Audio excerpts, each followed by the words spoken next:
Hey, everybody, welcome to the Buck Brief. We've got Alex Berenson with us, the man who was right about COVID, which I think is a phenomenally important thing to have been right about. And so we're honored to have him here with us today. Unreported Truths is his Substack. I'm a subscriber, so full disclosure, recommend you all subscribe as well. Mr. Alex Berenson, always an honor and a privilege, sir.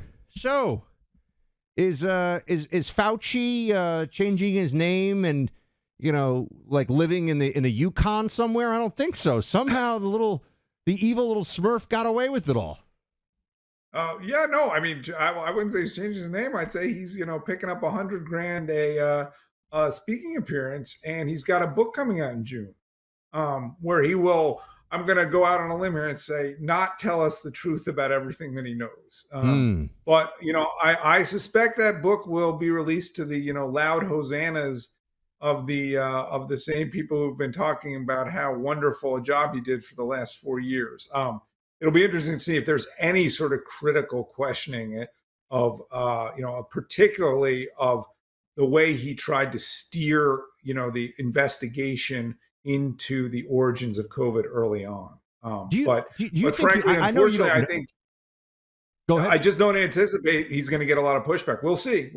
No, I don't think he will. I think, unfortunately, the problem, and this was a worry that I had all along during COVID, that they used force to make so many people complicit in the whole thing that everyone at some level feel like your hands look, I'll just admit, I didn't want to be banned from all New York restaurants, and I didn't want to falsify so I got the J&J shot. I thought that was the halfway measure. I wish I could sit here and say I refuse, because I didn't think it. I got the J&J, obviously, because over the nurse's objections who gave it to me. She's like, "Oh, this one doesn't really work. You don't want this one." I said, "No. Give me the one that's not the mRNA. I'm good, right?" Yeah. And I wish I had gone, without any of it. But I just bring it up because I think they made so many people, they sullied so many hands, and you had no choice, that now everyone just wants to forget it. And I kind of, at some level, understand that, but refuse to go along with it entirely, which is why we have you here. The lab leak. You're absolutely correct about. I mean, I think we've talked about this before. 80% of the country now, doesn't want to hear a word about COVID. 10% is still on that sort of crazy long COVID. These are the delusional people who will tweet, pictures of themselves with masks and stuff. And then 10%, there's still people sort of reading my Substack fervently when I break news about, about the lab leak or about issues with the mRNAs. But I think you're right. I think most people would rather forget that they were ever vaccinated. They know the vaccine didn't really work and certainly didn't produce any kind of long-term protection. They're never going to get another COVID shot. And so they just want to be done with it. And unfortunately, that's enabled the people who pushed all of this to kind of walk away. But I do think the one place where we really need to keep pressing, and frankly, let's hope, and I think that this is sort of the, much more likely than not, there'll be no long-term major health impacts from the mRNAs. It's just over, right? Like, barring some sort of catastrophic series of events, we're all going to just go on. I mean, not me. I didn't get vaccinated with any of them, but we're all just going to go on like it never happened. But the lab leak really matters. And it matters for a couple of reasons. It matters because there are three distinct cover-ups, right? There's the original cover-up of the origins of the virus, which, I think almost to a certainty came out of a lab in Wuhan, which was doing experiments to try to make coronaviruses more dangerous in an effort to come up with better antivirals and vaccines against them. Okay, we can't be sure, and we may never be able to be sure, but that's cover-up number one. Cover-up number two is that's a Chinese cover-up mostly. Cover-up number two is there were a group of Americans who were very closely, and other Western scientists who were very closely related, linked to that Chinese lab, and had every reason to believe that this was what had happened before any of the rest of us, because they knew the research better. And they did everything possible to try to steer the investigation and the investigators away from that by saying it was racist to even bring it up, by coming up with all kinds of, BS origin theories, and by basically refusing to discuss this. And then there's a third cover-up, which is the fact that the media went along with this. And in the last 4 years, as the evidence has sort of steadily accreted, and we've seen evidence of that second cover up come out thanks to a lot of really diligent civilian detective work, they've refused to admit that. So there's three separate things going on here. And yeah, maybe we'll never know where COVID came from, and maybe we'll never have a definitive answer on, how safe or dangerous the mRNAs were. It's a very, very complicated question epidemiologically.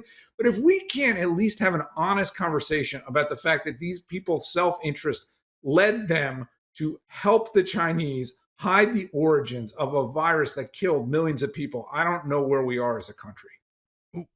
And I would ask you, if you would, for everyone, just in short form, based on the best information that we have access to today and the research that you've done on this issue, give us just the what, you mentioned those three cover-ups. So China, it comes out of the lab, then what happens, and then what do they say? So it comes out of the lab, it starts spreading quickly. There's evidence, that actually in September 2019, that's when the Chinese might have first realized they had a problem, because that's when they pulled a lot of their virus sample data from an international database. Now, for example, I'm sure that data exists somewhere in an NSA database, right? Because the NSA gets access to everything that's ever gone on the internet. So I bet you that somewhere that data exists, but it is not available to any civilian. Okay, the Chinese pulled it. There's evidence that the Chinese, rapidly wanted to change the filters, install higher grade stuff at the Wuhan lab in the fall of 2020. Okay, they don't contain this. It starts to leak in Wuhan. We don't know exactly when they realized it couldn't be contained, but by mid-January they shut down Wuhan. And then they locked down the whole country pretty much. By then it's too late. Okay, and here's what I think happened. The people in the U.S. who understood the research the best, and that would have included Fauci, or certainly some of Fauci's deputies, were very concerned. They actually thought this was deadlier than it was, okay? Because they knew the kind of research that had been proposed and proposed publicly. And this is something I wrote about in Unreported Truths less than 2 weeks ago in a story that got a fair bit of attention. Ralph Baric, who's sort of the leading coronavirus researcher in the world, this guy from North Carolina, he's at the University of North Carolina. He's an expert at coronavirus management, let's say, at growing these viruses in the lab, at making them more dangerous. He really wanted in the 2010s, he really wanted to find a way to develop a pan coronavirus vaccine. That is to say, there are many different sub-variants or variants of coronavirus. He wanted to come up with a vaccine and with antivirals that would be able to treat all or most of them. And so that is the research that was going on. There were efforts to find dangerous coronaviruses, mainly in caves in China. And there was a guy named Peter Daszak who was very involved with the Chinese on that part of it. And then there were efforts to actually figure out how the coronavirus could become most dangerous in an effort to build effective vaccines and antivirals. I think those people and the people who knew what research was going on were very scared in January and February 2020. And that's one reason the US and other countries locked down so hard and so fast. I feel like that's a wait, hold, one sec. Just that's such a critical distinction, Alex, because people would go on the air during the pandemic and they would talk about this as a bioweapon, and I was always like, well, like it's really finding it to. They were messing with the super dangerous stuff so that they could figure out ways to cure it. It's not, because the way that was framed, it always sounded to me like this isn't like the Chinese said, let's come up with the most dangerous virus imaginable to kill the most people imaginable, and that got out, right? They were studying dangerous viruses with the idea that they could figure out how. So, I mean, would you call it a bioweapon, or is like how? No, how would, I would not call it a bioweapon. Right. But I would say it was an engineered virus, from what we know. Okay, here's the thing about coronavirus. It's very interesting. Before 2003, before SARS, which the original SARS, the virologists kind of viewed coronaviruses as something close to a joke. Okay, there were no coronaviruses that did much more than cause common colds in people. Then SARS came along. Wasn't that transmissible, but it had a 10% fatality rate. And in 2013, a coronavirus named MERS came along, and that really wasn't transmissible, but it had a 50% fatality rate. I I mean, which is, that's Ebola. That's, that's smallpox. That's a bad virus. That's like a civilization ender. That's a big deal. That's right. Except you couldn't really spread it, except, I mean, you had to be like in a hospital breathing on a nurse for 6 hours straight. I'm exaggerating only slightly. It really didn't spread very fast. But guys like Barack, and I mean, when I say guys like Barack, I mean mainly Barack himself and a handful of other people who were experts on coronavirus said, look, this is what we're talking about. This is really dangerous. You have to let us research this so that we can get out in front of the next one of these. Okay. And I'm not making this up. This was all publicly discussed. And there were fights about it because there were people on the other side who said, this is a really bad idea. We do not want to do gain of function research here. The risks outweigh the rewards. Okay. But in the end, the virologists and, both in the US and in China kind of pushed ahead on this. And particularly in China, they pushed ahead on it. And so, 2019, this thing starts to leak. 2020, it's uncontained. And there are clues from the outset that it is probably an engineered virus. There's this thing called the furin cleavage site, which basically doesn't really exist in natural coronaviruses. And there's other evidence, okay?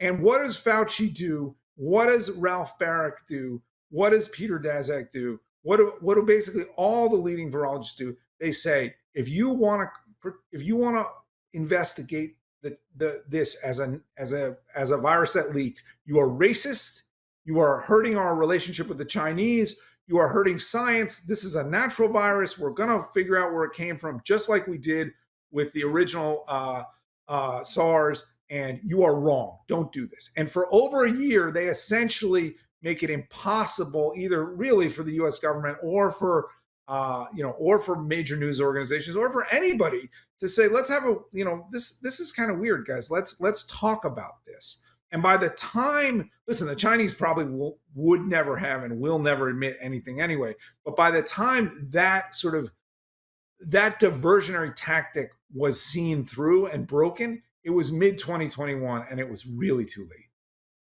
All right, Alex, I got to take a moment for our sponsor here. We'll keep going on the what comes next part of your investigative journey here to try to take this, take this all the way and figure out all the missing pieces. But first up, more Americans are buying gold now than at any time previously. Gold is up in value, up 13% this year. And a Gallup poll has shown that purchasing gold is often a better long-term investment than stocks and bonds. Price and value of gold is directly connected to world events.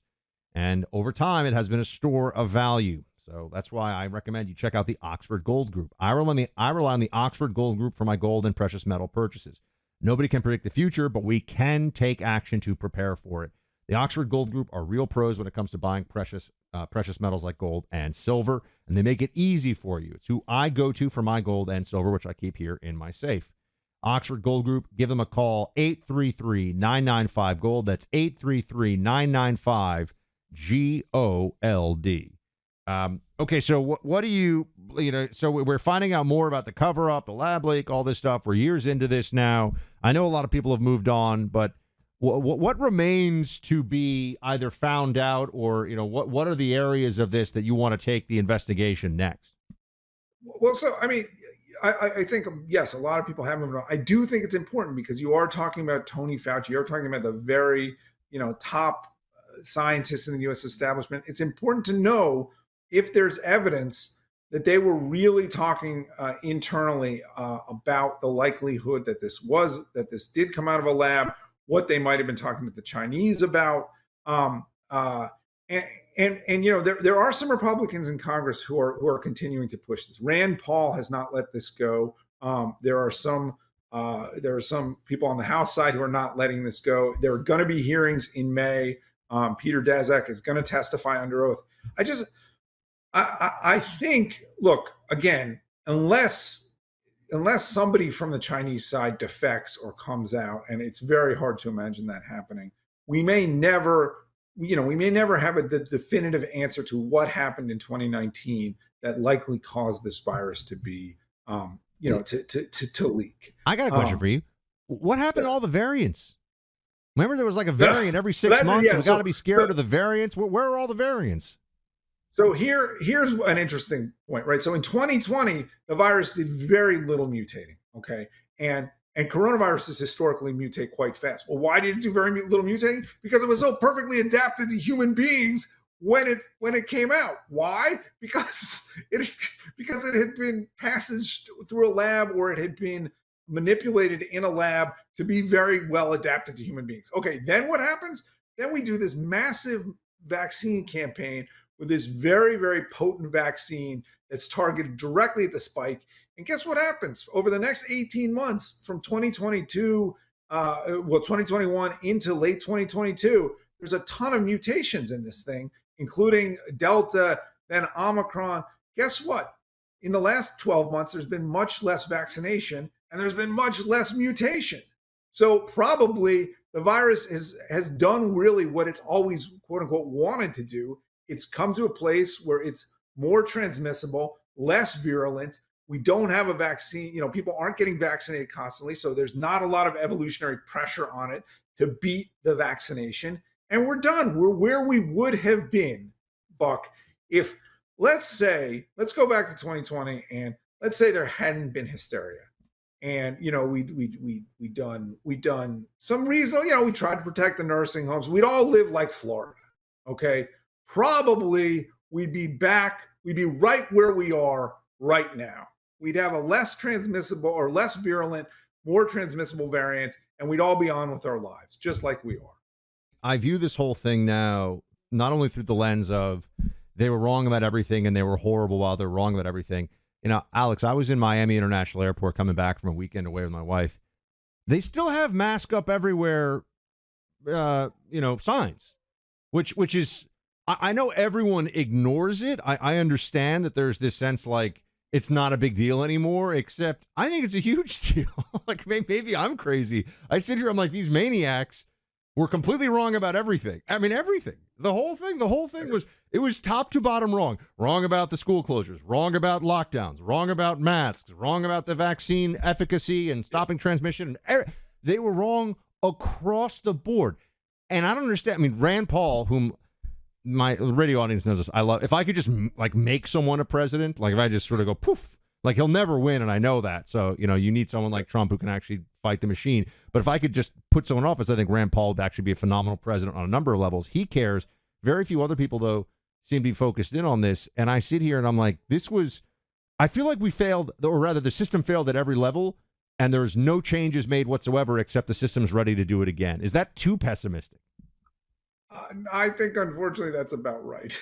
And that's why, again, like, I can't fight over all of it. My audience, Unreported Truths, they're pretty, they like to read about this stuff, but I need to, my feeling is, let's at least try to get some accountability for the fact that the people who knew the most about this almost certainly lied about it in 2020. If we can't forget, we're never going to get anybody to admit that the mRNAs didn't really work very well. School closures, again, they're the only thing where we'll admit that they made some mistakes. I think lockdowns, people on the left won't really admit that they shouldn't have locked down, but you notice no one ever talks about lockdowns as a future strategy anymore. So I think there's a little bit of a realization there. But the lab leak, maybe Peter Daszak, maybe Ralph Baric, maybe we can at least get these guys to testify under oath and admit what they knew. If we can't do that, then you're right. Then we're just sitting here waiting for the next, medium strength virus to come along so that the world, all these people can play this game yet again.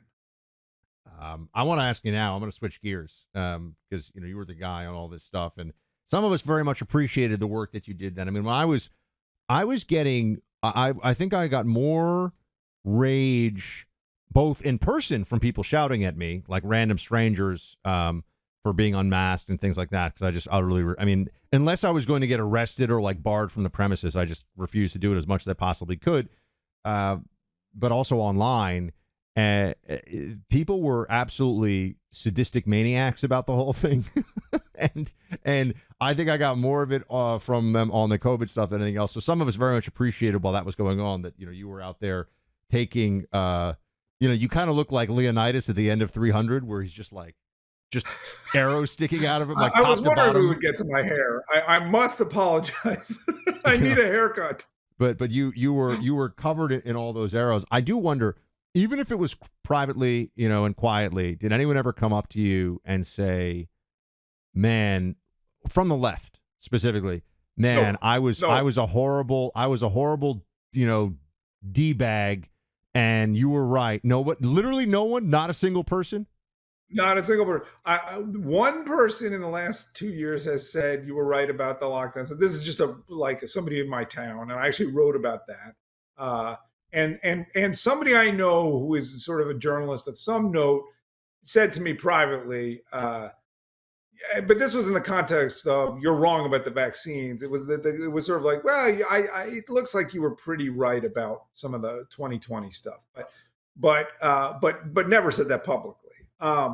And so the answer is no. The answer is, yeah, the answer is no. Yeah, the answer is no. Well, there we have it. Before we're going to switch gears because you actually have really interesting insight on something that's not directly in your usual Berenson field of view, but the Trump trial situation in New York City, which is obviously big in the headlines this week. I wanted you to take some of that on because even for people, what I like is when there are people that are analyzing the legal stuff and they will say, they'll even say, look, like I'm not a Trump person, or maybe, I have my concerns, but that this case is the absolute dumbest, most unjust nonsense abuse possible. So we're gonna talk about the New York trial in a second. But, with this podcast, we're all about having deep conversations on things that impact us, the world we live in. We're just talking about COVID and lockdowns. But when it comes to the stock market, that's what columnist Mark Chaikin does in his coverage of where the markets are going and what's going to be happening. Mark worked on Wall Street for 50 years. In his time on the street, he invented 3 new indices for the NASDAQ and has predicted some of the biggest market shifts of the past decade, including the recent focus in AI stocks. Mark is saying there's a new dawn for U.S. stocks ahead, and he predicts dozens of specific companies will be impacted in just the next 90 days' time. So Mark has agreed to share one of his favorite AI stocks to buy now with listeners to this show. He's put it all together in a presentation at 2024aistock.com. That's 2024aistock.com, paid for by Chaikin Analytics.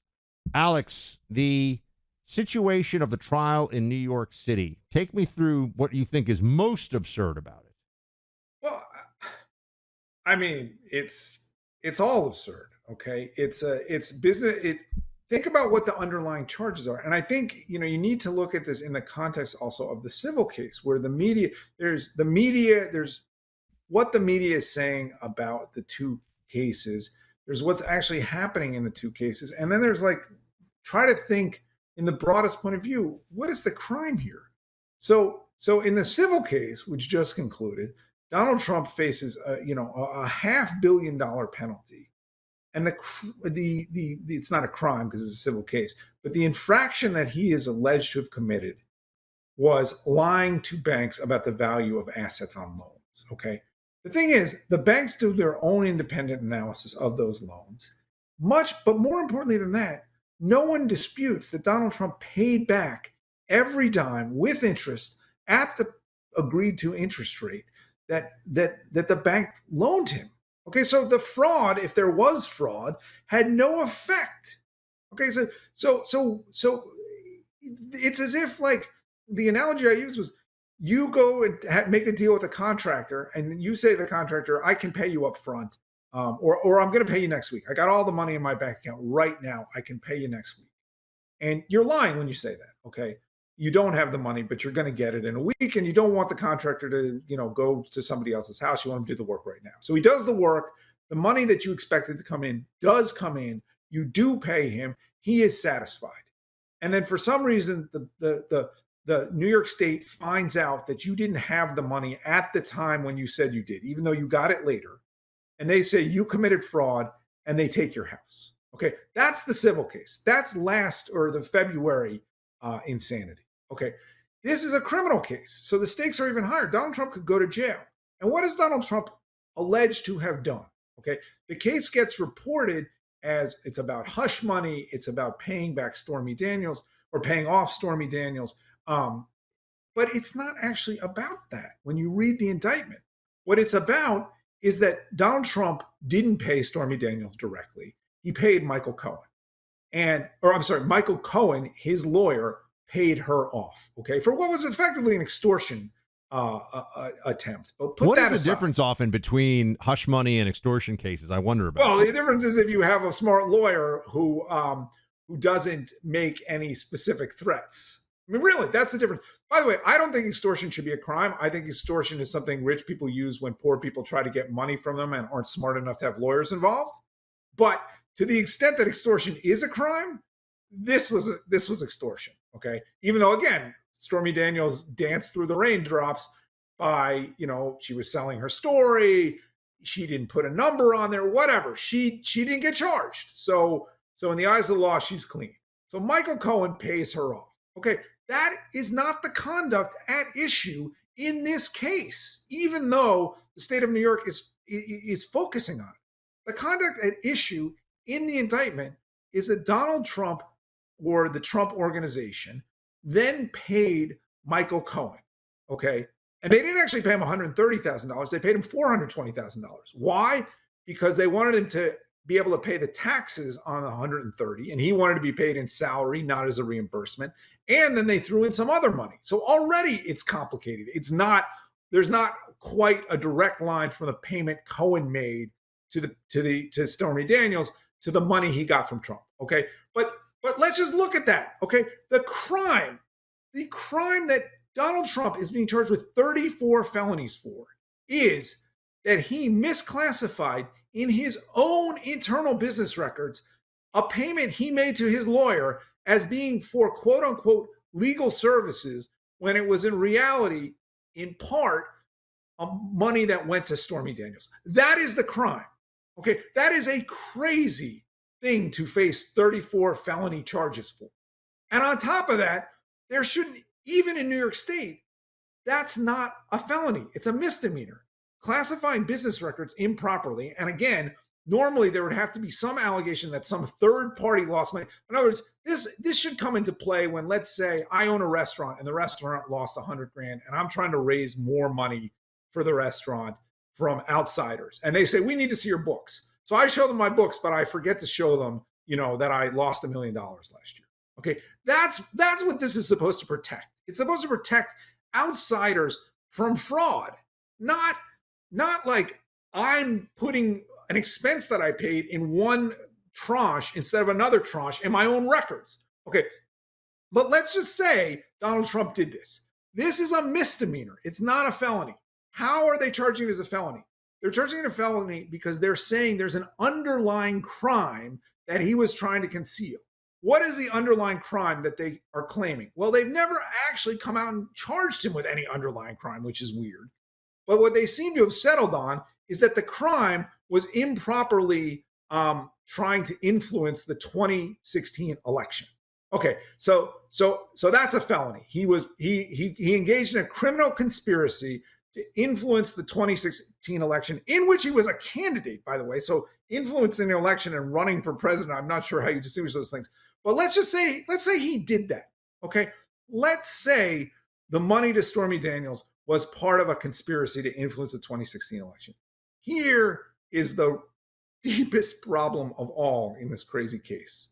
He's not being charged for those payments. He's being charged for activity that he did in 2017, falsifying these business records. So the payments to Michael Cohen started in 2017. The election was in 2016. How can New York State say with a straight face that Donald Trump committed an act designed to influence the 2016 election after the 2016 election was concluded? Unless they're going to say it a time machine, which I didn't see in the indictment anywhere. So both those sort of like overall charges here and the specifics of the charges are insane. Okay. And once you actually sit down and read this, it looks terrible. It looks like New York State is just out to get Donald Trump by any means necessary. They went after him for $500 million for a bunch of loans that he repaid. And now they're charging him with felonies based on something that on their own legal theory doesn't make any sense. And these are all Democrats, okay? They're all, hard left Democrats. He's being tried in Manhattan, which went 85-15 against him in 2020. I mean, look, I said this today on Twitter. I didn't vote for Donald Trump in 2020. I don't really like Donald Trump. I am not voting for him in 2024. I'm not voting for Biden. I didn't vote for Biden in 2020 either. Not voting for either of these guys. But to anybody who believes that the rule of law actually matters and that you, like, your conduct should mean something to the crime that you're charged with, and that the crime should have some like the seriousness of the offense, this is a felony offense, should have some relationship to what you did. You should be terrified by this. Yeah. This is like you speed through a red light and they take your car away and throw you in jail. Yeah, it's outrageous. Everyone should go check out Alex Berenson, Unreported Truths. We went long on the podcast. It's always so much fun to have him on, but on Substack, Unreported Truths. No, it's great, man. We miss you. We haven't had you on the show in a bit. Unreported Truths on Substack. And Alex, we'll have you back soon. Thank you for all your work. And thank you for standing strong, especially on masks and the vax madness. Appreciate you. Thank you. Thank you, Buck.